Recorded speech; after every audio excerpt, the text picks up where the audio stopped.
In early 2024, the dense forests of Minas Gerais, Brazil, whispered secrets long buried beneath decades of neglect. For over 70 years, the Monteverde mansion, perched atop a secluded hill near the small town of Santa Barbara, had been abandoned. Locals avoided the place, speaking of it in hushed tones, as if mentioning the name aloud could summon the same misfortune that had befallen the family decades ago. The story of Alberto and Esperança Monteverde was already legend by the time the mansion was rediscovered, but even legends often conceal more truth than fiction.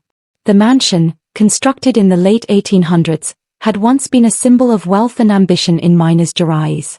Alberto Monteverde, a shrewd businessman with investments in mining and agriculture, had built the house not just as a home, but as a monument to his success. The estate was vast, with sprawling gardens, a series of fountains, stables for horses, and quarters for the many servants employed by the family. Its architecture blended French and Portuguese influences, giving it an elegance that stood out in the rugged Brazilian landscape. Esperança Monteverde, Alberto's wife, was known in social circles for her beauty and poise. With hair as dark as the Brazilian night and eyes that seemed to pierce through pretense, she had been the center of admiration and gossip alike. Her presence commanded the attention of the local elite, yet she was also quietly philanthropic, often visiting local orphanages and offering aid to struggling families. It was this duality, beauty with compassion, that made her beloved and envied in equal measure. The Monteverde children, 2 in number, were raised amidst opulence and strict discipline. The eldest, João, showed an early aptitude for mechanics and mathematics, often tinkering with small machines in the estate's workshops. His sister, Lucia, inherited her mother's charm and grace, often accompanying Esperança in her charitable endeavors. By all accounts, the family appeared complete, thriving, and secure. But behind closed doors, there were tensions. Alberto was a perfectionist, often placing business above family, while Esperança increasingly worried about the isolation imposed by the mansion's remote location. Servants whispered of hushed arguments and late-night meetings between Alberto and unknown visitors, but no one could have predicted the events that would unfold in 1960. On a warm night in October 1960, the Monteverde family seemed to vanish without a trace. There were no signs of struggle, no evidence of robbery, and nothing was taken from the house. It was as if the family had stepped out for an evening stroll and simply never returned. The local authorities, unfamiliar with complex missing person cases, conducted limited searches. The mansion was combed for clues, and neighbors were questioned, but there was little to go on. In a town where the forests could swallow a person whole, theories ranged from kidnapping to voluntary disappearance, but none could be confirmed. Decades passed. The mansion fell into ruin, overtaken by vines and the encroaching forest. Roof tiles collapsed, windows shattered, and the once pristine gardens became wild, crawling with vegetation. Occasionally, brave explorers would venture near the property, but few dared to enter. Strange sounds were reported at night, footsteps in empty corridors, the faint echo of a piano from the main hall, and whispers that seemed to carry on the wind. Superstitions grew, and the mansion was gradually removed from maps, becoming a ghostly landmark in local lore. In 2024, however, the story reawakened.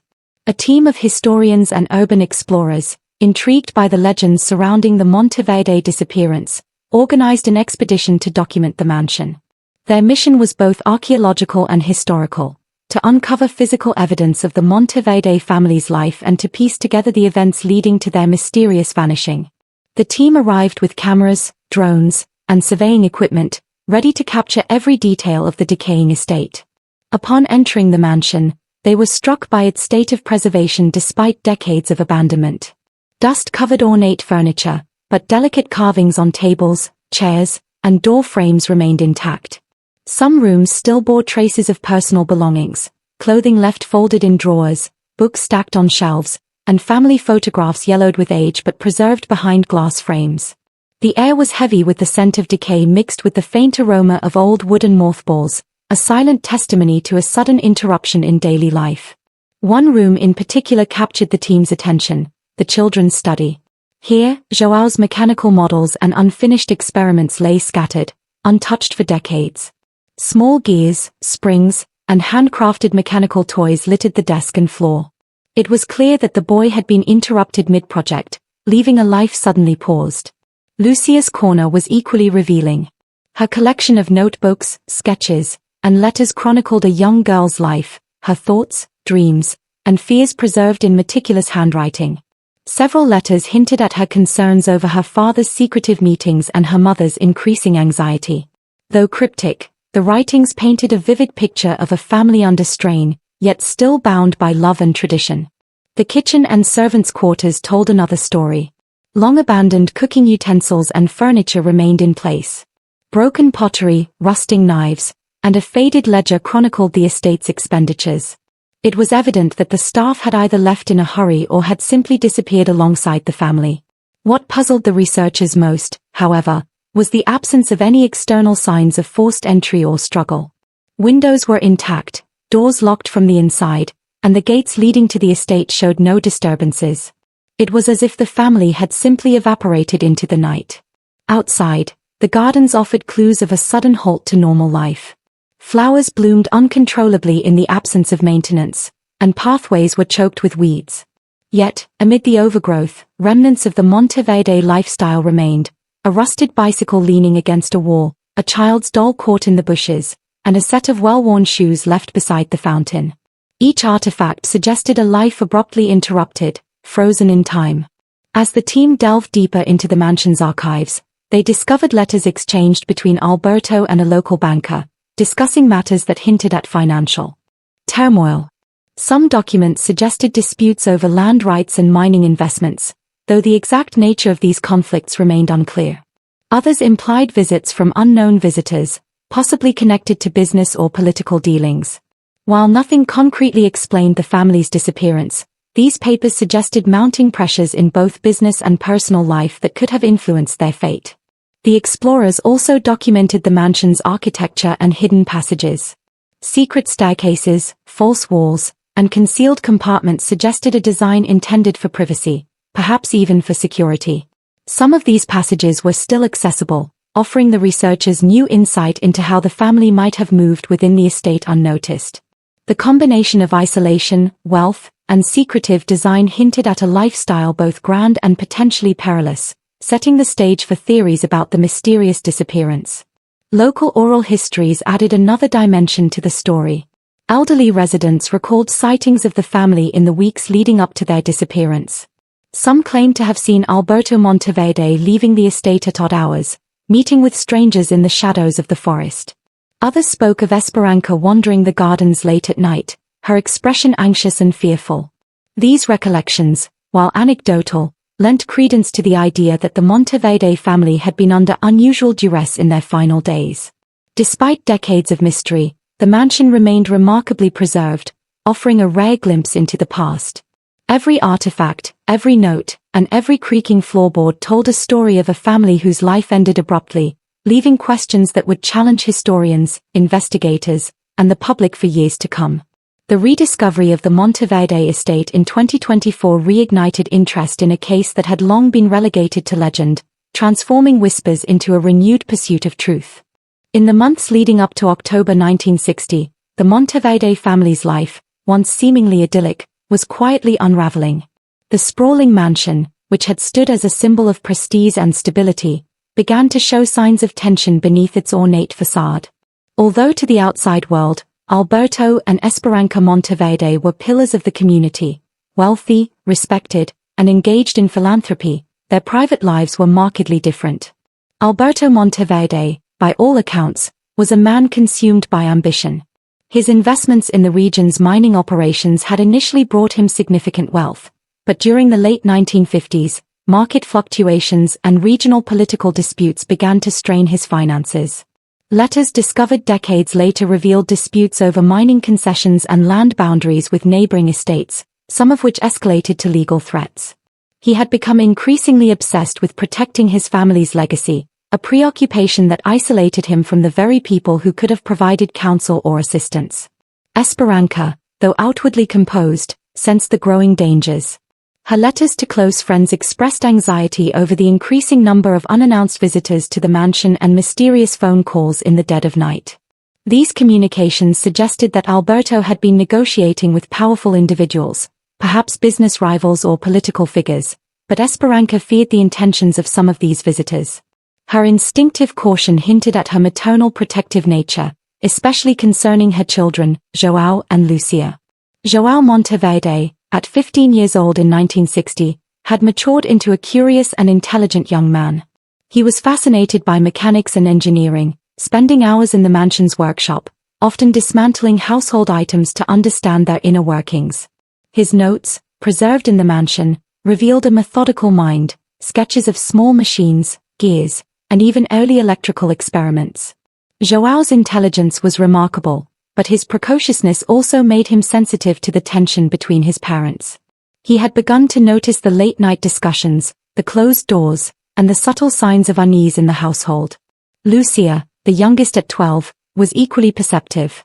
She inherited her mother's charm and keen observational skills, which allowed her to navigate social interactions with a maturity beyond her years. She often accompanied Esperança on visits to nearby villages for charitable purposes, but she also recorded her own observations in private diaries. These writings, discovered decades later, detailed the subtle changes in her parents' behavior, the whispered arguments, and the mounting sense of fear that had begun to permeate the household. The mansion's staff, long accustomed to the family's wealth and idiosyncrasies, were also aware of the growing tension. Servants reported seeing Alberto pacing through the halls late at night, occasionally speaking into the telephone in hushed tones. Esperança would sometimes appear at windows, peering into the night as if anticipating danger. Servants described a palpable anxiety, yet the family maintained appearances for outsiders.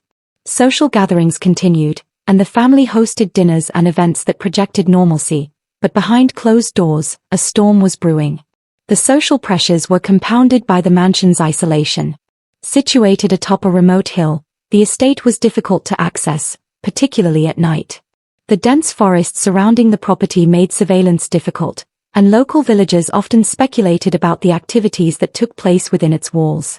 Some claimed to have seen strange lights flickering through the windows at odd hours, though no one could confirm their source. Others whispered of figures moving silently through the gardens, seemingly without purpose, adding to the aura of mystery surrounding the estate. One critical detail in the unfolding story was Alberto's concern for security. Archival photographs and drawings of the mansion revealed hidden staircases, secret compartments, and reinforced doors. Some historians theorize that Alberto may have anticipated potential threats, whether from financial adversaries, political disputes, or personal enemies, and designed the mansion to allow the family to move discreetly and remain protected. The existence of these hidden areas later became a key point of interest for researchers, as they suggested a life lived under constant vigilance, even in the midst of wealth and privilege. In the weeks preceding the disappearance, neighbors reported unusual activity. Some recalled seeing Alberto leave the estate under cover of darkness, meeting with men whose identities remain unknown to this day. Esperança was observed walking through the gardens late at night, often accompanied by the children. Local gossip hinted at family tensions, but no one could ascertain the full truth. Letters found later between Esperança and a distant cousin suggested she feared for her family's safety, though the nature of the threat remained vague. A significant clue lies in the family's interactions with local authorities. Alberto Monteverde was known to have connections with regional officials, and documents show that he had sought advice regarding business disputes and potential threats to his estate. Yet, despite these connections, there was no record of direct threats or documented violence. This absence has led researchers to consider more complex theories. Could the family have been lured away, or did they voluntarily disappear in response to an undisclosed danger? The mansion, with its hidden passages and secluded location, provided the perfect environment for either scenario. The day of the disappearance, October 12, 1960, began like any other, according to neighbor testimonies. The children were seen playing in the gardens, servants were preparing meals, and Alberto and Esperança were conducting their usual morning routines. Around mid-afternoon, the family reportedly received a visitor, though records of the meeting are scarce, and no identification exists for the person in question. Some historians speculate that this visit may have been the catalyst for the family's sudden vanishing, while others argue that internal pressures, financial, social, and psychological, reached a tipping point, prompting a planned departure. By evening, however, the mansion was empty. Servants discovered that the family had left, leaving all personal belongings behind. The absence was immediate and total. No one had packed suitcases, personal items remained in place, and the household was left as if life had simply paused. Windows were closed, doors locked, and the gates intact. It was as if the Monteverdes had stepped out for a brief stroll and never returned. Panic quickly set in among the remaining staff, who contacted neighbors and local authorities. Investigations began almost immediately, though the rural setting and limited police resources hindered progress. A search of the surrounding forests yielded no trace of the family. Horses, vehicles, and other potential means of escape were accounted for, but none provided answers. Local law enforcement speculated on multiple possibilities: abduction, voluntary disappearance, or even a tragic accident within the dense forests. Yet none of these theories could explain the meticulous order left within the mansion. No struggle had occurred, nothing had been stolen, and the family had vanished without leaving any physical trail. In the weeks that followed, rumors spread like wildfire. Some claimed the family had fled to escape financial ruin, seeking refuge with distant relatives in Brazil or abroad. Others whispered of darker possibilities: retaliation for business disputes, involvement in illicit activities, or threats from unknown enemies. Folklore quickly mingled with reality, transforming the Monteverde disappearance into a regional legend. Villagers spoke of ghostly figures seen wandering near the mansion, strange lights flickering in abandoned windows, and the faint sounds of children laughing in the dead of night. The mansion itself became a silent witness to the mystery. Over time, the estate deteriorated, yet the very aspects that had made it a home, its secret passages, hidden rooms, and detailed construction, became key points for researchers and explorers decades later. When historians and urban explorers returned in 2024, they found evidence that suggested a life abruptly interrupted: half-finished letters, personal belongings left untouched, and signs of a family that had departed in haste yet carefully preserved their home. These artifacts provided invaluable insight into the Monteverdes' last days, hinting at the psychological state of each family member and the circumstances that led to their disappearance. The question of motive remains central. Why would a wealthy, respected family vanish without a trace, leaving behind possessions, animals, and servants? Some modern researchers have suggested that the Monteverdes may have staged their own disappearance, possibly to escape financial or social pressures, while others argue for foul play. Forensic examination of the estate indicates that there were no signs of forced entry or struggle, which supports theories of voluntary departure. However, no trace of the family was ever found, adding complexity to the mystery. Equally compelling are the psychological aspects. Esperanca's letters suggest a deep awareness of potential threats, while Alberto's meticulous planning points to both caution and premeditation. The children's diaries reveal their perceptions of tension and unease, capturing a household in which fear and uncertainty had slowly permeated everyday life.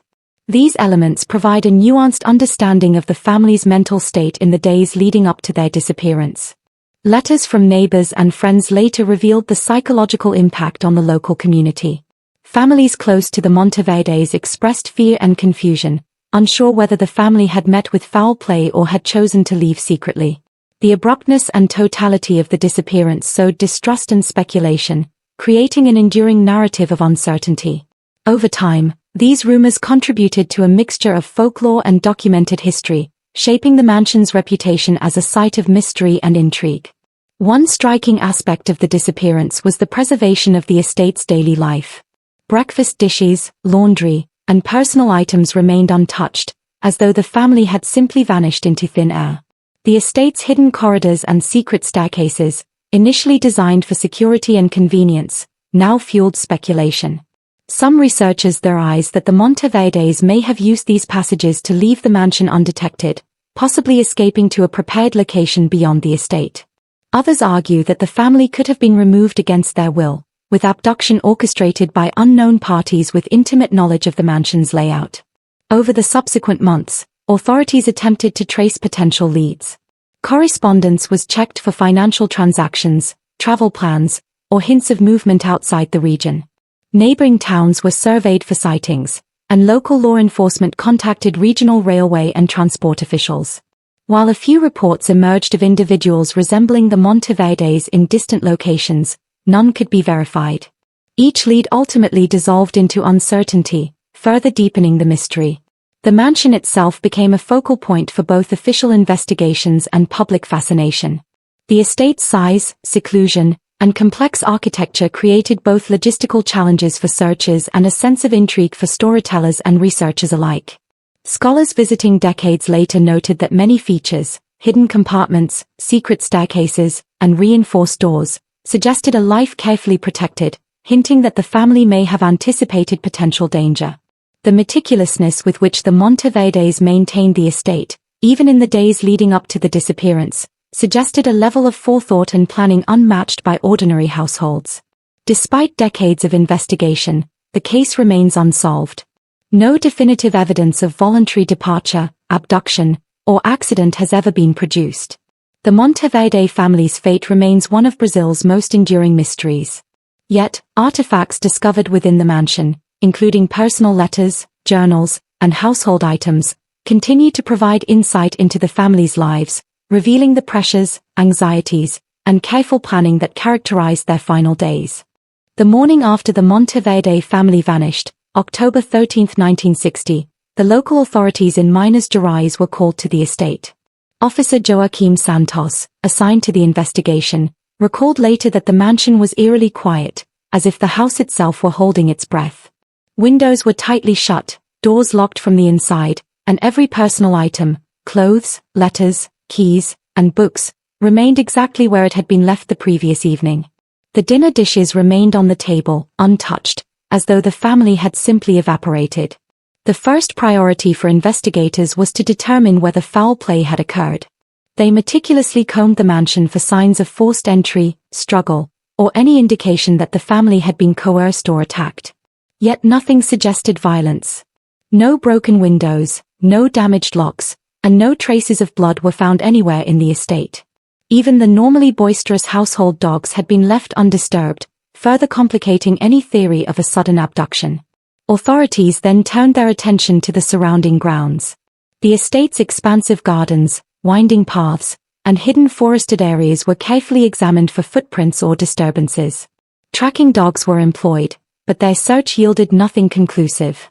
Investigators noted that the dense foliage, uneven terrain, and presence of wildlife could have easily obscured any tracks. However, the complete lack of human evidence near the mansion gates or driveway made the idea of a simple escape or walking away scenario seem improbable. Eyewitness accounts from neighbors and local villagers became the next critical piece of the investigation. Several residents reported hearing the sound of a carriage, or possibly a motor vehicle, moving along the mansion driveway between 8:30 and 9 p.m. Some described seeing shadows moving in the estate's windows at that time, while others claimed to witness flashes of light from the upper floors. Yet these testimonies were inconsistent, contradictory, and in some cases, vague. Authorities struggled to determine whether these accounts reflected reality or were the result of imagination fueled by the mansion's ominous reputation. Investigators quickly realized the complexity of the estate itself was a major obstacle.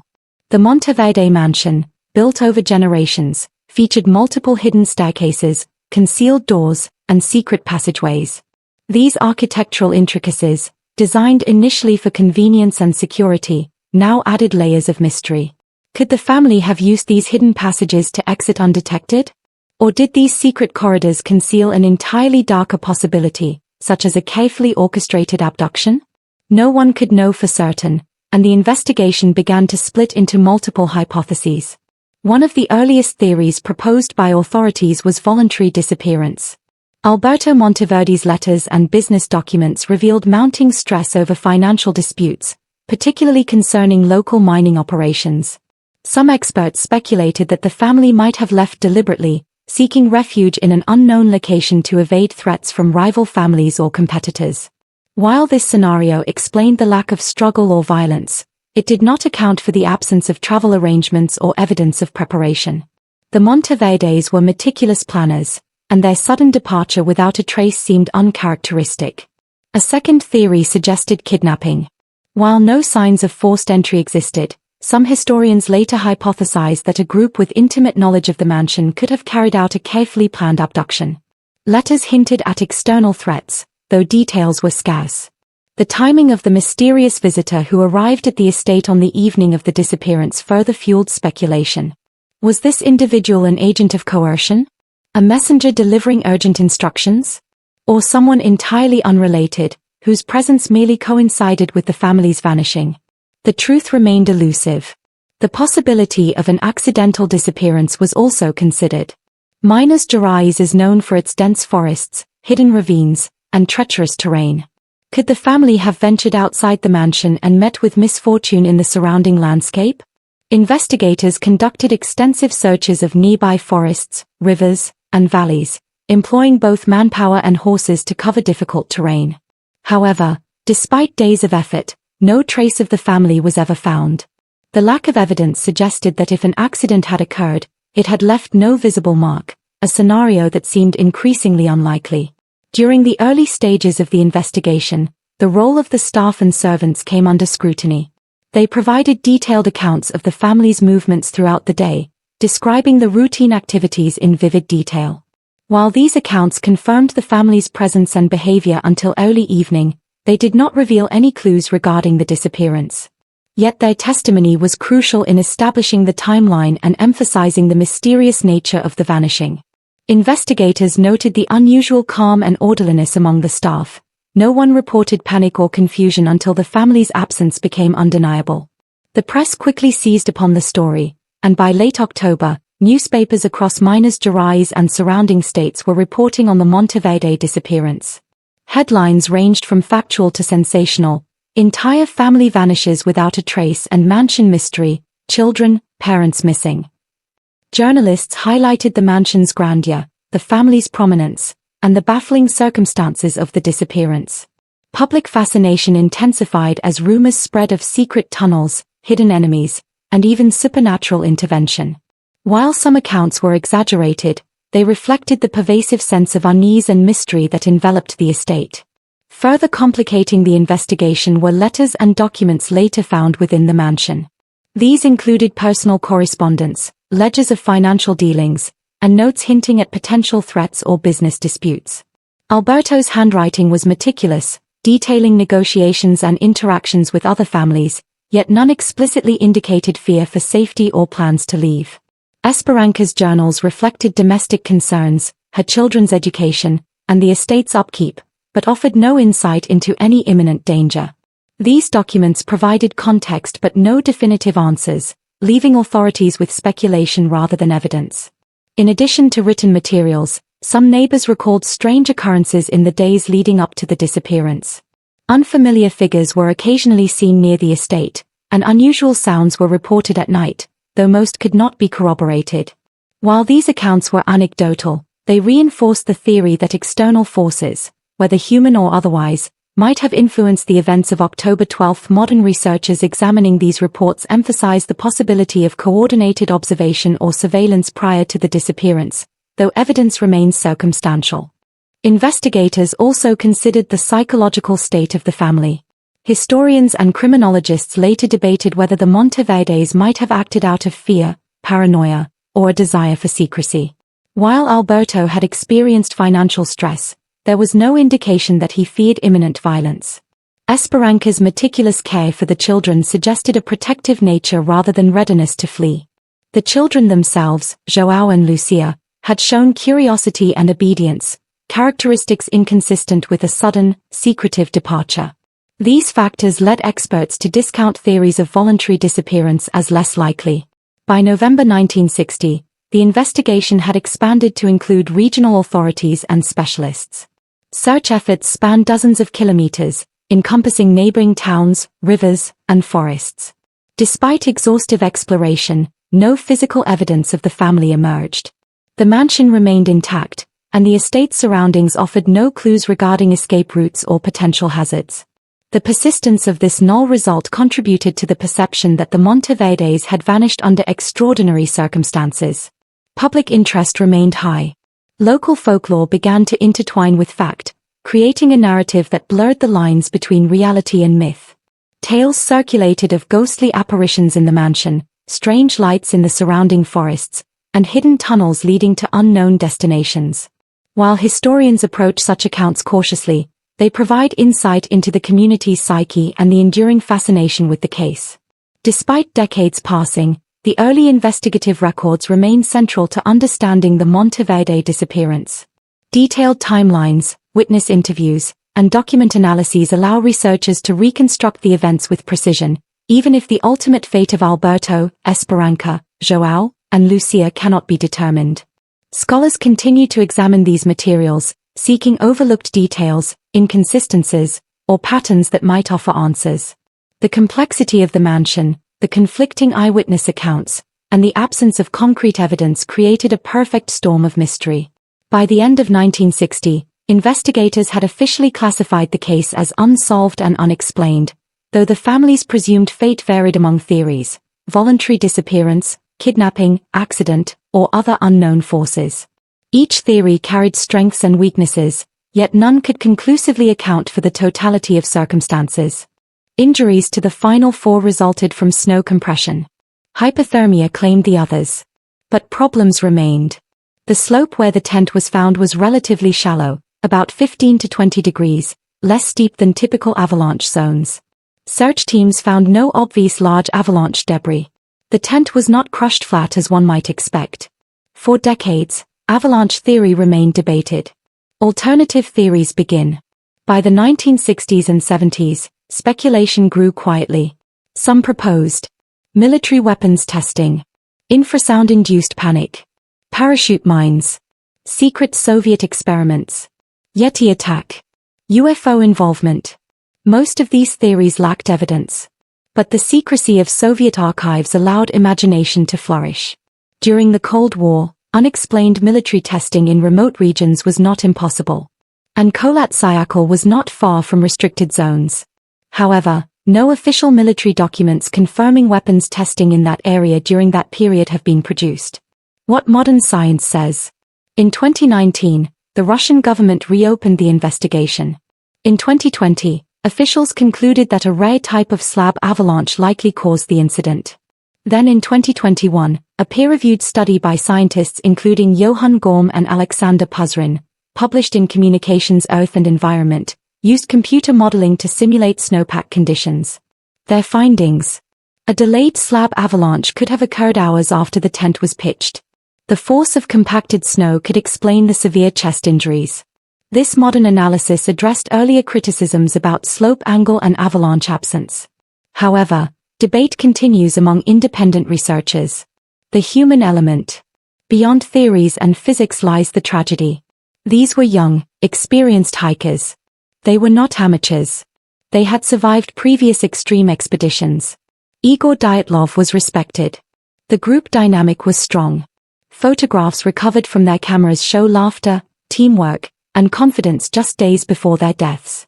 The final image on one camera, blurred and mysterious, became another symbol of the unknown. But no supernatural evidence has ever been verified. Only cold, harsh mountains. Where the case stands today. All 9 are buried in Russia. The pass was officially renamed Dyatlov Pass in memory of the group. The incident remains one of the most analyzed survival mysteries in modern history. Most modern experts lean toward natural avalanche event, combined with hypothermia, exacerbated by severe weather and terrain. Yet questions remain about the timing, the injuries, the decision-making, and above all, why they left the tent in such a sudden and drastic manner. This was not a ghost story, not a legend, but a real tragedy in the Ural Mountains in 1959.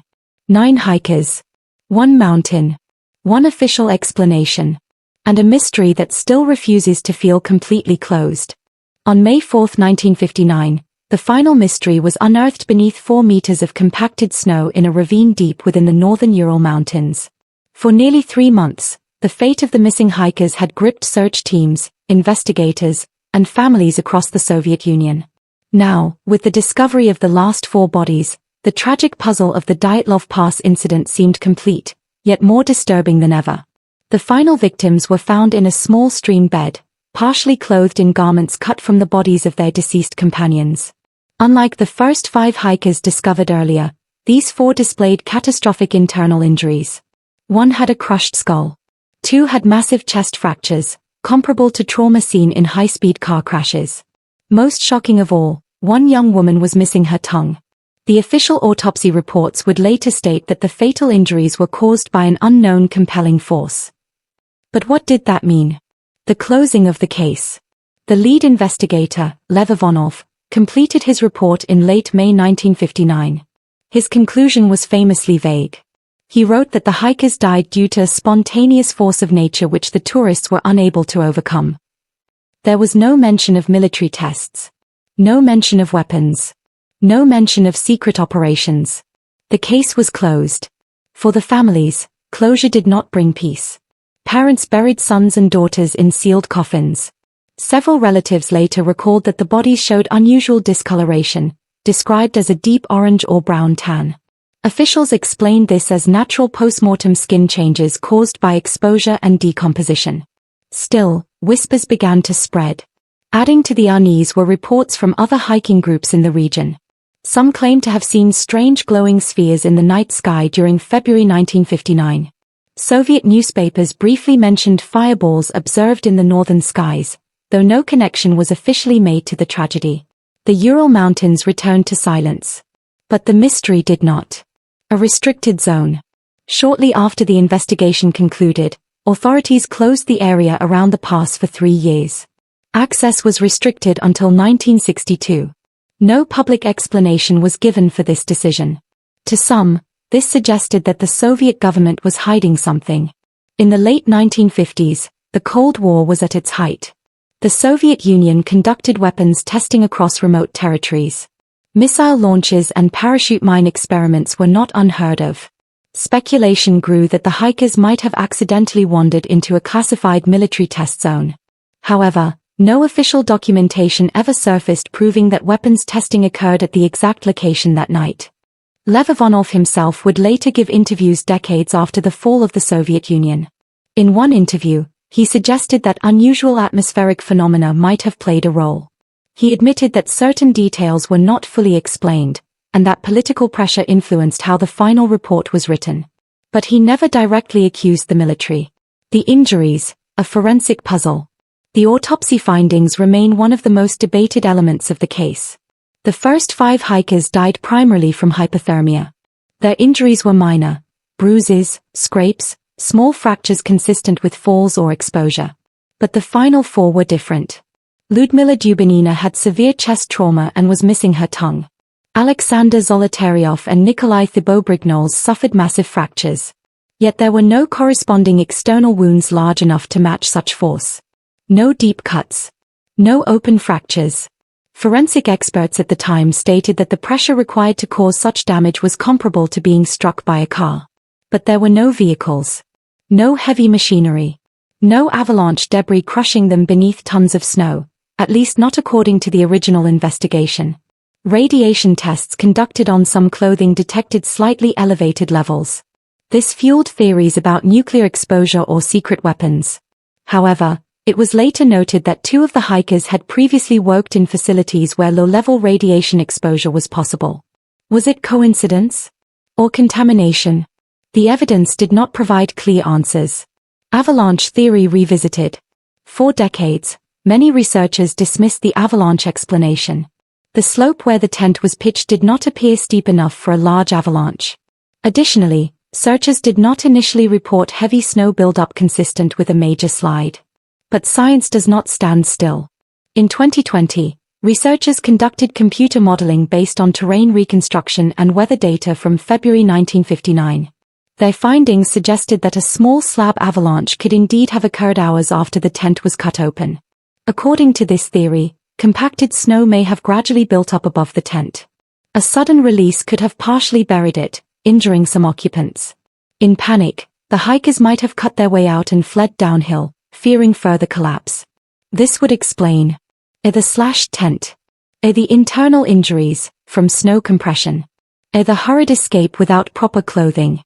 The extreme cold, estimated at -30 degrees Celsius -22 degrees Fahrenheit, would have done the rest.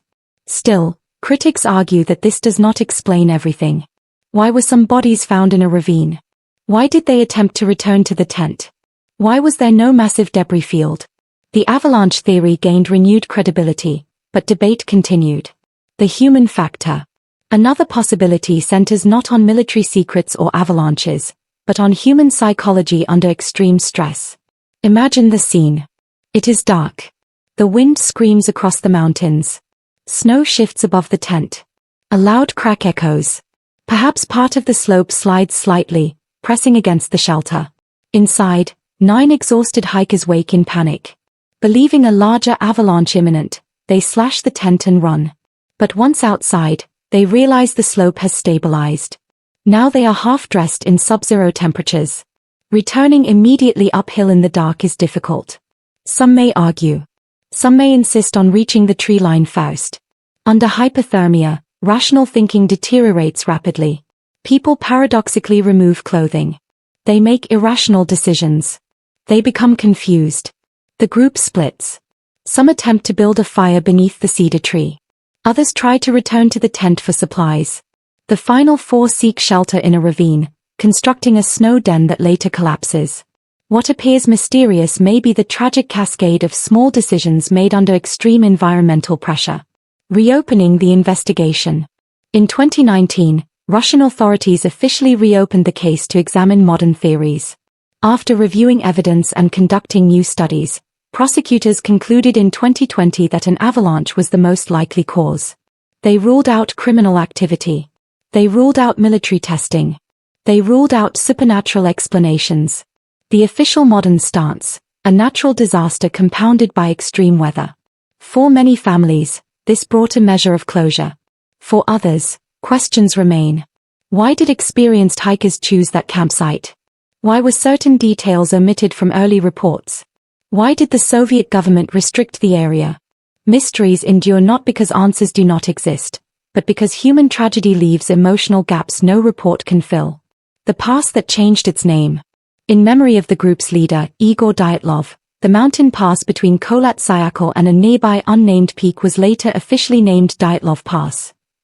Kholat Syakhl, in the language of the indigenous Monsi people, translates roughly to Mountain of the Dead. The name predates the tragedy and refers to older folklore. After 1959, it gained haunting symbolism. Today, hikers still visit the site. A memorial park lists the 9 names. The wind still sweeps across the snowfields. The silence remains immense. But the story continues to echo around the world. Books have been written. Documentaries produced. Theories proposed, from infrasound-induced panic to secret weapons to extraterrestrial encounters. Yet the simplest explanation may remain the strongest. Nature does not negotiate. Legacy of the 9. The hikers were not reckless thrill seekers. They were young, educated, ambitious Soviet citizens.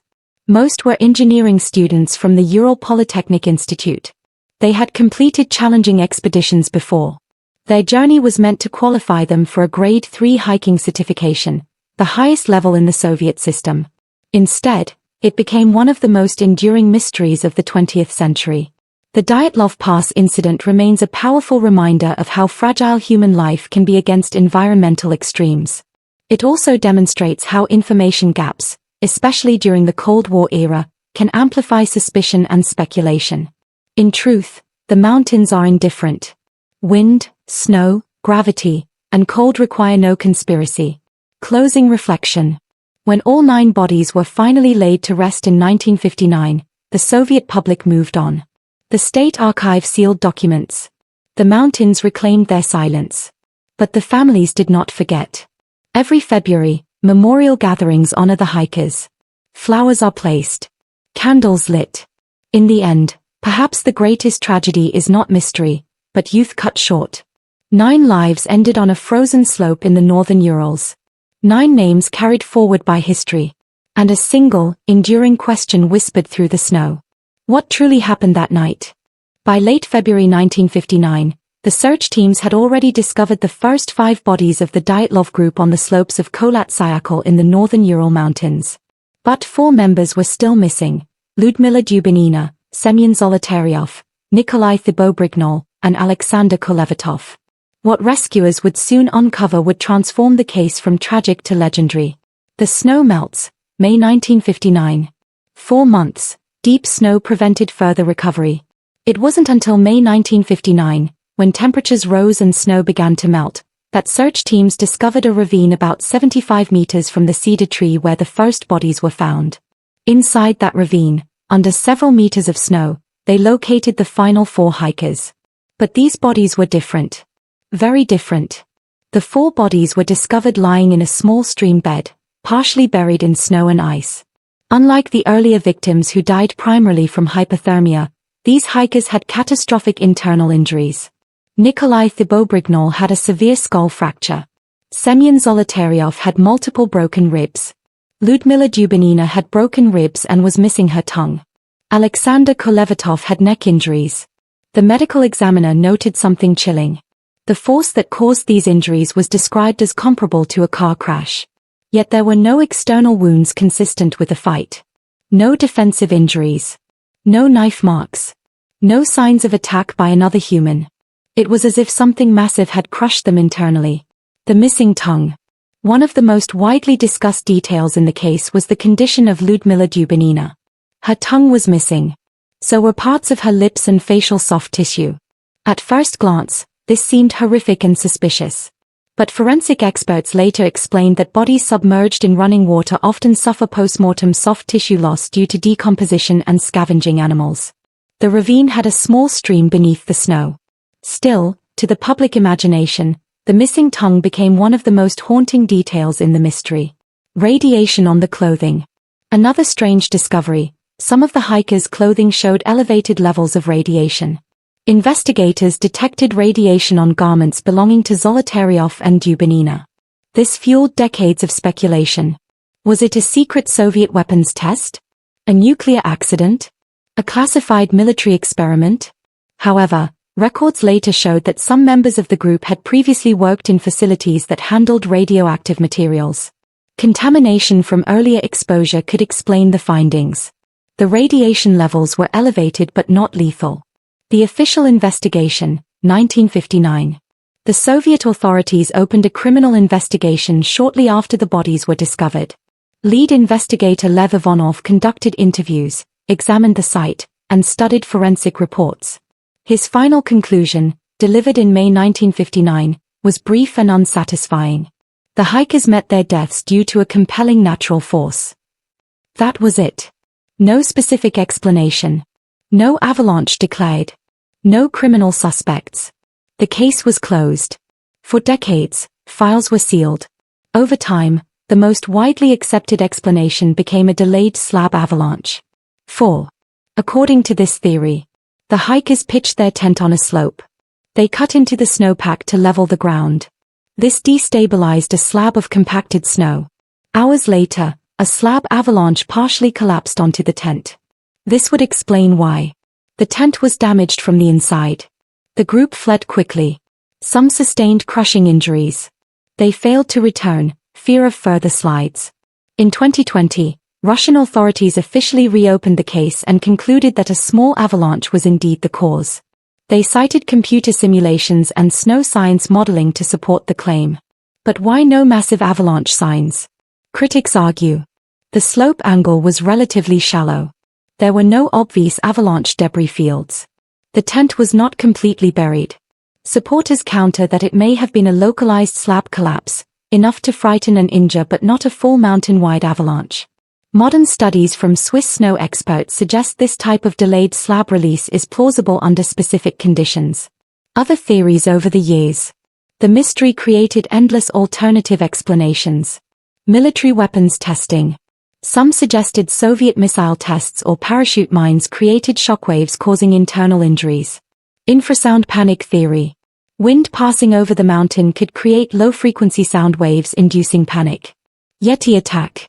A theory popularized by sensational journalism, unsupported by evidence. Secret KGB cover-up. Some believe the hikers witnessed something classified and were silenced. None of these theories have credible physical evidence. What modern experts say. Most contemporary forensic experts lean toward a combination of snow slab collapse, severe weather, hypothermia, environmental trauma in the ravine. The crushing injuries may have occurred when the 4 hikers fell or were forced into the ravine while trying to build a snow shelter. Under heavy snow pressure, chest compression injuries similar to car crash trauma can occur. The psychological factor. Another key element is human survival behavior. In extreme cold, below -30 degrees Celsius, hypothermia can cause paradoxical undressing, confusion, irrational decisions. This explains why some hikers removed clothing or appeared to share garments. They were trying to survive, not acting mysteriously. The Mountain of the Dead 4. The location itself adds to the haunting aura. Kholat-Syakhl translates from the Monsi language to Mountain of the Dead. But this name existed long before the tragedy. It referred to hunting legends, not the hikers. Today, a memorial stands near the pass. Adventurers still hike the area. The wind still howls across the barren slopes. And the mystery still draws global attention. The human side of the tragedy. It is easy to focus on theories. But the Dyatlov group were real people. Igor Dyatlov, the determined leader. Lyudmila Dubinina, the outspoken engineering student. Yuri Doroshenko and Yuri Krivonishenko, found near the cedar. Rustam Slobodin, who nearly made it back. Zina Ida Kolmogorova, discovered in the snow. Thibaut Brignol, Zolotaryov, Kolevatov. They were young, ambitious, adventurous. Most were in their early 20s. Their families waited for letters that never came. Why the mystery endures. The Dyatlov Pass incident became legendary not because of monsters or aliens, but because of unanswered details. The case was closed in vague terms. Cold War secrecy fueled suspicion. Unusual injuries sparked imagination. And the image of a tent cut open from the inside remains powerful. In reality, the likely explanation is tragic and natural. A deadly combination of unstable snow, brutal winter weather, and survival decisions made under extreme pressure. Final thought. The Dyatlov Pass incident stands as one of the most documented yet debated tragedies of the 20th century. After decades of speculation, scientific modeling and reopened investigations point strongly toward a natural disaster scenario. But on a frozen mountain in 1959, 9 young hikers faced forces stronger than they understood. And they never returned home. The snow buried their final moments. The world continues to search for certainty. And perhaps that uncertainty, not the supernatural, is what keeps the mystery alive. After the collapse of the Soviet Union in 1991, previously restricted archives gradually became accessible. Journalists, independent researchers, and relatives of the victims began examining original documents. What they found was not evidence of aliens or monsters, but incomplete documentation, bureaucratic language, and Cold War caution. Some pages were missing. Certain witness statements seemed shortened. Military involvement was neither confirmed nor denied. This lack of transparency did not prove conspiracy, but it allowed suspicion to grow. Lead investigator Lev Ivanov gave interviews years later in which he hinted that unusual lights had been observed in the sky at the time of the tragedy. He suggested that political pressure influenced how the final report was written. However, he never provided concrete proof of military involvement. The mystery persisted, not because of confirmed secrets, but because of uncertainty. The 2019 reopening. In 2019, the Russian Prosecutor General's office officially reopened the case. This was a historic decision. Authorities announced they would examine 3 possible explanations. An avalanche. A snow slab movement. A hurricane-force winds.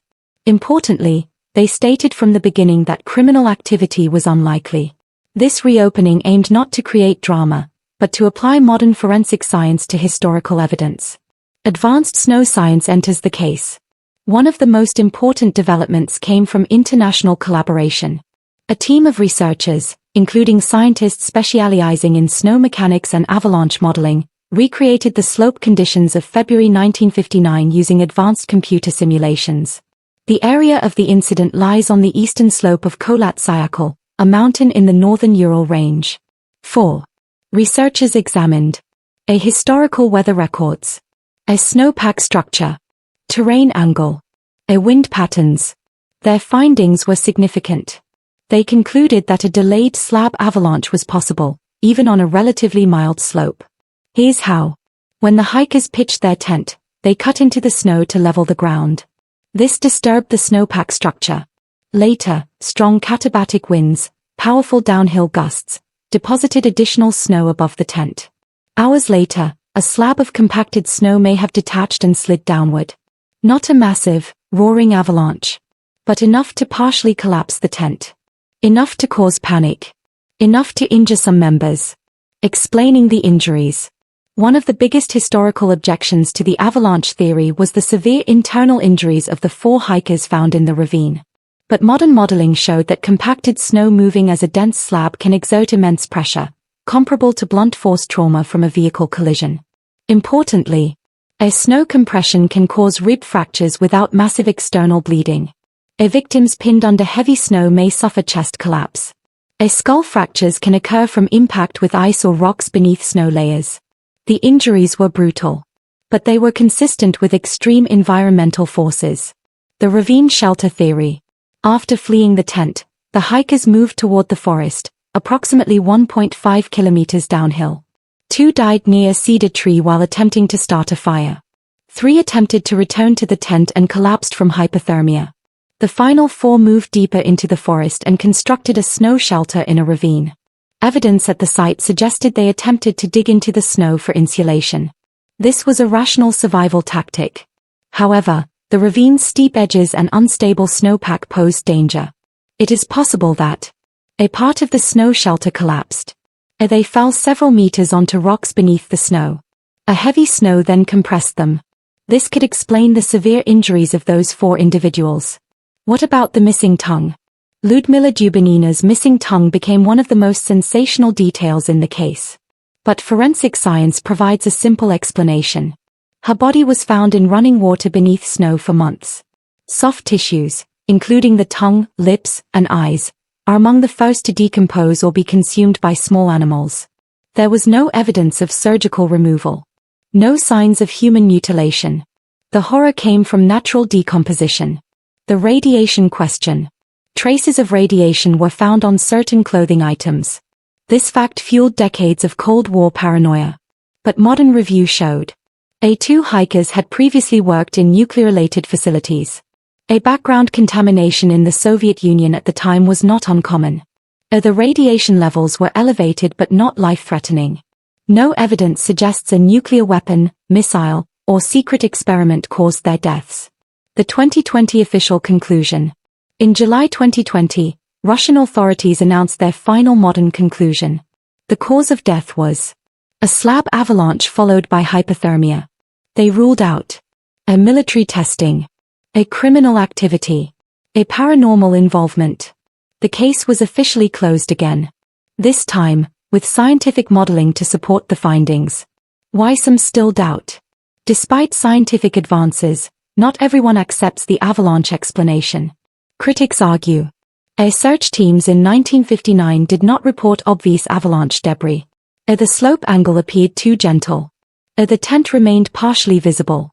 Supporters counter that a small slab slide does not always create dramatic debris fields. A wind redistribution can alter snow evidence quickly. The tent may have been partially excavated by the hikers before fleeing. The debate continues, but within scientific boundaries, not fantasy. The power of cold. Perhaps the most underestimated factor in the tragedy is temperature. That night, temperatures likely dropped below -30 degrees Celsius -22 degrees Fahrenheit. In such conditions, a bare skin freezes in minutes. A hypothermia impairs judgment rapidly. A muscle coordination deteriorates. Even highly trained hikers can make desperate decisions. Under extreme cold stress, small mistakes compound quickly. The Dyatlov group were experienced, but nature does not grant exceptions. The legacy of Dyatlov Pass. Today, the mountain pass bears the name of the expedition's leader, Dyatlov Pass. A memorial stands in the snow. 4. Each February, people gather to honor the 9 hikers. Their story has inspired books, documentaries, and scientific studies. But at its heart, it remains a human tragedy. 9 young people left on a winter expedition. 9 never returned. A final perspective. When stripped of sensationalism, the Dyatlov Pass incident reveals something deeply sobering. There was no monster. No alien craft. No secret assassin. There was snow. Wind. Gravity. Cold. And a chain of events that spiraled beyond control. Modern science has narrowed the mystery dramatically. But uncertainty will always linger, not because evidence is missing, but because we were not there. We cannot feel their fear. We cannot hear the wind that night. We can only study the traces left behind in frozen silence. And remember that even the strongest human determination can be undone by the raw power of nature.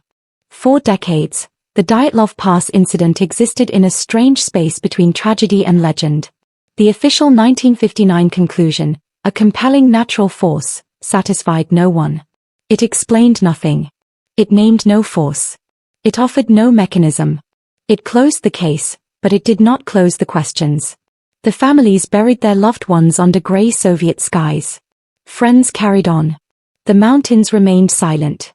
But history has a way of reopening itself. As the Soviet Union collapsed in 1991, previously sealed archives began to loosen. Journalists, independent researchers, and former investigators spoke more freely. Documents once stamped secret were quietly photocopied and circulated. Rumors that had once been dismissed as anti-state paranoia now surfaced in mainstream discussions. The Dyatlov Pass case was reborn. In the 1990s and early 2000s, amateur investigators traveled to the pass themselves. They retraced the hikers' route from Versailles to the final campsite on the slope of Kholat-Syakhl, Mountain of the Dead. They studied wind patterns. They measured slope angles. They simulated tent placement. Many came back with more questions than answers. One detail that continued to haunt researchers was the condition of the tent. The cuts were made from the inside. That much had been verified by the original investigation. But why cut through the tent when the entrance was only a few feet away? Some suggested panic, an overwhelming, immediate threat that made seconds feel fatal. If something pressed down on the tent from above, snow, debris, or shifting ground, the hikers may have believed they were being buried alive. Others noted something more subtle. The hikers had time to put on partial clothing. This was not a blind stampede in total hysteria. It suggested urgency, yes, but also a degree of coordination. Then came the most debated theory of the modern era, the slab avalanche hypothesis. Unlike dramatic, roaring avalanches that cascade visibly down steep mountainsides, slab avalanches can occur quietly. A compacted sheet of snow, weakened by wind and temperature changes, can fracture and slide as a single block. If the hikers had cut into the slope to pitch their tent, a common practice to create a level platform, they might have destabilized the snowpack above them. In the middle of the night, hours later, a slab of dense snow could have broken loose, partially collapsing the tent. Not a catastrophic avalanche. Not enough to bury them entirely. But enough to crush, pin, and terrify. Computer simulations conducted decades later suggested that even a relatively small slab avalanche could produce the severe chest and skull injuries found on some of the bodies, especially if the victims were pressed against rigid objects beneath the snow. The theory had strengths. It explained the internal tent cuts. It explained the hurried evacuation. It explained why they moved downhill, to escape further slides. It explained why some injuries resembled high-impact trauma without external wounds. Compression from heavy snow. But it did not explain everything. What about the missing tongues and eyes? What about the radiation traces? What about the apparent orange discoloration of skin described in some early reports? Forensic experts weighed in. Soft tissue exposed to months of flowing meltwater in a mountain ravine can deteriorate rapidly. Scavenging animals, small rodents, birds, often target soft facial tissue first. The injuries that seemed surgical might have been entirely natural. Radiation, too, was re-examined. Two of the hikers had previously worked in environments where low-level contamination was possible. The radiation detected was not extraordinarily high by industrial standards. It may have been incidental. As for the orange tint of skin, some scientists suggested post-mortem chemical changes during decomposition under snow and sun exposure. Each mystery, when isolated, had plausible explanations. Yet combined, they still felt eerie. In 2019, 60 years after the tragedy, Russian authorities officially reopened the case. The announcement drew global attention. For many, it was the first time the story reached mainstream audiences outside Eastern Europe. Documentaries aired. Articles resurfaced. The frozen tent became an icon of unresolved history. The renewed investigation focused primarily on natural causes. Officials narrowed the possibilities to three: avalanche, slab slide, or hurricane force winds. Over the next year, modern forensic techniques were applied. Terrain models were reconstructed using satellite data. Snow behavior was simulated with advanced software. In a surprising collaboration, scientists who had previously studied avalanche physics for major motion picture productions offered their expertise in snow fracture modeling. The findings, released in 2020, supported the slab avalanche theory. According to the report, the hikers likely cut into a wind-loaded slope to pitch their tent. Strong katabatic winds, cold, dense air flowing downhill, could have transported snow, gradually building a slab. Above the campsite. Hours later, the weakened snowpack fractured, sliding onto the tent. The impact injured some of the hikers severely. Fearing a larger collapse, the group cut their way out and moved downhill toward the tree line, where they attempted to survive. The theory concluded that hypothermia, compounded by traumatic injuries, led to their deaths. Officially, the case was once again closed. But not everyone was convinced. Critics pointed out that the slope angle at the campsite was relatively shallow compared to typical avalanche zones. Others argued that no clear avalanche debris had been recorded in the original 1959 photographs. Some questioned whether a slab slide powerful enough to crush ribs would leave so little visible evidence. Debate continues to this day. Yet beyond theories and counter-theories lies something more human. In reading the diaries of the hikers, preserved, water-stained but legible, you find humor. Inside jokes. Light-hearted complaints about cold toes and heavy packs. There is no sense of dread. No foreshadowing of catastrophe. They were experienced. They were optimistic. They were alive. Igor Dyatlov, just 23 years old, had led multiple successful expeditions. Zina Kolmogorova wrote warmly about her friends. Rustem Slobodin was strong and disciplined. Ludmila Dubinina was determined and brave. Semyon Zolotaryov, older than the others, carried a camera and a quiet intensity. They were not reckless thrill-seekers. They were students chasing adventure in a country that encouraged endurance and resilience. The mountain did not hate them. It did not target them. It simply existed. In winter, the Ural Mountains can become merciless. Temperatures can plunge below -30 degrees Celsius. Wind can strip heat from the body in minutes. Snow can shift without warning. Darkness lasts long, silent hours. Nature does not need conspiracy to be lethal. And yet, the human mind resists simple explanations when faced with incomprehensible loss. Why leave the tent barefoot? Why separate into groups? Why not return once the immediate threat had passed? Survival psychology offers some clues. In extreme cold, cognitive function declines rapidly. Decision-making falters. Paradoxical undressing, a phenomenon in which hypothermia victims remove clothing due to distorted heat perception, has been documented in numerous cases. Confusion, disorientation, and irrational behavior can appear long before death. Under crushing fear and freezing wind, even the experienced can make fatal mistakes. Still, Dyatlov Pass remains different. Perhaps it is the symmetry of 9 lives. Perhaps it is the stark image of the torn tent under moonlight. Perhaps it is the name itself, Mountain of the Dead, echoing through headlines. Or perhaps it is because the mountains keep secrets well. Today, hikers still visit the site. A small memorial stands there now, honoring the 9. The pass itself was renamed in Igor Dyatlov's memory.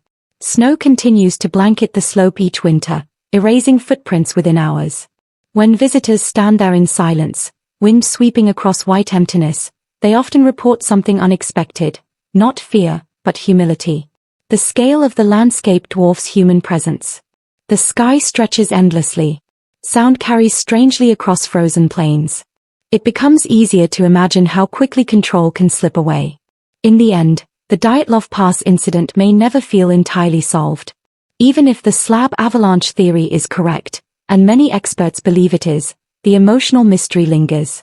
The gap between rational explanation and visceral unease remains wide. But perhaps that is the nature of tragedy. 9 young hikers set out on a journey of endurance and camaraderie. They faced a sudden crisis in the dark. They made choices under pressure. They fought to survive. And the mountain won. Not through malice. Through indifference. History remembers their names because their final hours unfolded in isolation, beyond witnesses, beyond rescue. We reconstruct their story from footprints in snow and pages in journals. We will never hear their final conversation. We will never know who first shouted in alarm. We will never see the exact moment the snow shifted. All we have are fragments, and the enduring image of a tent cut open from within, flapping in the winter wind. The Dyatlov Pass incident is not just a mystery. It is a reminder of how small we are against nature's vastness. And how even in the modern world, there remain places where silence answers every question. The files may close. The debates may quiet. But the mountain still stands. And every winter, when snow gathers on that lonely slope, the story begins again. By now, after examining decades of investigation, modern forensic science, terrain modeling, and eyewitness testimony, we arrive at the final question. What most likely happened on the night of February 1st to 2nd, 1959, during the Dyatlov Pass incident? This final part is not speculation built on fantasy. It is a careful reconstruction based on documented evidence, weather data, autopsy reports, and modern scientific analysis. Let's walk through that night, step by step. Evening, February 1st, 1959. The group, led by Igor Dyatlov, had originally planned to cross the pass and descend into a forested valley for safer camping. But worsening weather and fading daylight forced a decision. Rather than lose altitude and time, they pitched their tent high on the eastern slope of Kholat Syakhl. This choice was likely strategic. Camping on the slope would allow them to practice cold weather survival and maintain momentum the next morning. To set up the tent, they cut into the snowpack, carving a flat platform into the hillside. This detail would later become critical. That night, temperatures likely dropped below -30 degrees Celsius -22 degrees Fahrenheit. Winds were strong, potentially transporting loose snow across the slope. Inside the tent, the hikers removed boots and outer layers, standard practice to dry clothing and sleep more comfortably. They likely ate, wrote in diaries, and settled down to rest. Nothing in their final entries suggests panic or fear. The snowpack weakens. Here is where modern avalanche science enters the reconstruction. By cutting into the slope to level their campsite, the hikers unintentionally destabilized a slab of wind-loaded snow above them. Over several hours, katabatic winds, dense, cold air flowing downhill, deposited additional snow onto the weakened layer. The snowpack tension increased. Then, sometime in the night, it fractured. Not a roaring avalanche sweeping down the mountain, but a compact slab release, enough to collapse part of the tent and injure occupants inside. The collapse. A dense slab of snow presses onto the tent. Poles bend. Fabric sags. Some hikers are pinned or partially crushed. In total darkness, confusion erupts. If the group believed a larger avalanche was imminent, they would have seconds to act. The entrance may have been blocked by snow. So they cut through the tent fabric from the inside. This detail, confirmed in 1959, supports the theory of urgent internal escape. They exit rapidly, many without boots or heavy coats. Time feels critical. They move downhill. Why they didn't immediately return? One of the biggest questions has always been, why didn't they go back to the tent once outside? If they believed more snow could slide at any moment, returning immediately to the slope may have seemed too dangerous. Instead, they headed toward the forest, about 1.5 kilometers away, seeking shelter among trees. This was logical. Trees can break wind. They provide wood for fire. They reduce avalanche risk. But the cold was extreme. At the cedar tree, two hikers, Yuri Doroshenko and Yuri Krivonishchenko, attempted to start a fire under a large cedar. Branches were broken up to 5 meters high, suggesting one climbed to look for the tent or break firewood. But in -30 degrees Celsius temperatures, wearing minimal clothing, hypothermia would set in quickly. They died near the fire remains. 3 others, Dyatlov, Kolmogorova, and Slobodin, appear to have attempted to return to the tent. Their bodies were found along a straight line between the forest and the campsite. This suggests they realized the tent was their only chance of survival. But they never made it. Hypothermia, exhaustion, and wind exposure overcame them. The ravine shelter. The remaining 4, Dubinina, Zolotaryov, Thibault-Brignol, and Kolevatov, moved deeper into the forest. There, in a small ravine, they attempted something remarkable. They built a snow shelter. Evidence at the site showed they dug into the snow, likely trying to create insulation from the wind. This was a rational survival decision. But the ravine was unstable. It contained a small stream under the snow. At some point, one of two things likely happened. Either the snow shelter collapsed, or they fell several meters onto rocks hidden beneath the snow. This explains the severe internal injuries. Crushed ribs, skull fracture, chest compression trauma. Modern forensic modeling shows that compacted snow combined with a fall into a rocky ravine can generate force comparable to a car accident. Importantly, the injuries had minimal external bleeding, consistent with blunt force compression, not assault. The missing tongue and soft tissue. Ludmila Dubinina's missing tongue became one of the most sensational aspects of the case. But her body was found in a flowing stream under snow for months. Water decomposition and small scavengers typically remove soft tissues first. Tongue. Eyes. Lips. There was no surgical precision. No signs of deliberate mutilation. Nature, not violence. The radiation question. Radiation was detected on some clothing. However, two hikers had prior work exposure in nuclear-related facilities. The levels were elevated but not fatal. No radiation sickness symptoms were recorded. In Cold War Soviet Russia, industrial contamination was not uncommon. There is no verified evidence linking radiation to their deaths. Why the mystery felt bigger? The tragedy occurred during the Cold War. Soviet secrecy created suspicion. The official 1959 conclusion, a compelling natural force, was vague. It did not explain avalanche mechanics. It did not address injuries in detail. That vagueness created decades of conspiracy theories. Secret weapons testing. Parachute mines. Infrasound panic. UFO encounters. Yeti attacks. None of these theories have credible physical evidence. Modern reopening of the case in 2019 and the 2020 conclusions strongly supported the slab avalanche explanation. The most likely timeline. Here is the most evidence-based reconstruction. The group cuts into a snow slope to pitch the tent. Wind deposits additional snow above them. A delayed slab avalanche partially collapses the tent. They cut their way out and flee downhill. They attempt survival strategies in the forest. Hypothermia kills 5. 4 attempt a snow shelter in a ravine. A collapse or fall causes severe trauma. They die from combined injuries and cold. No attackers. No monsters. No secret weapons. Just environment, physics, and human limits. The legacy. Today, the pass is named after Igor Dyatlov. A memorial stands in the snow. Every February, people remember the 9 hikers. They were students, engineers, dreamers. They sought adventure, not fame.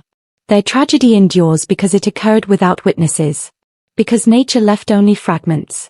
Because humans struggle to accept randomness. Final reflection. The Dyatlov Pass incident may never feel emotionally solved. But scientifically, the pieces now align more clearly than ever before. Mountains do not need conspiracy to be deadly. Wind does not require motive. Snow does not warn before it shifts. On that frozen slope in 1959, 9 capable young hikers faced a sudden natural disaster under brutal winter conditions. They made decisions quickly. Some were correct. Some were tragic. All were human. And in the end, nature was stronger. The mystery captured the world because it felt impossible. But the truth, stripped of drama, is both simpler and more sobering. They were overwhelmed by the mountain. And the mountain remains.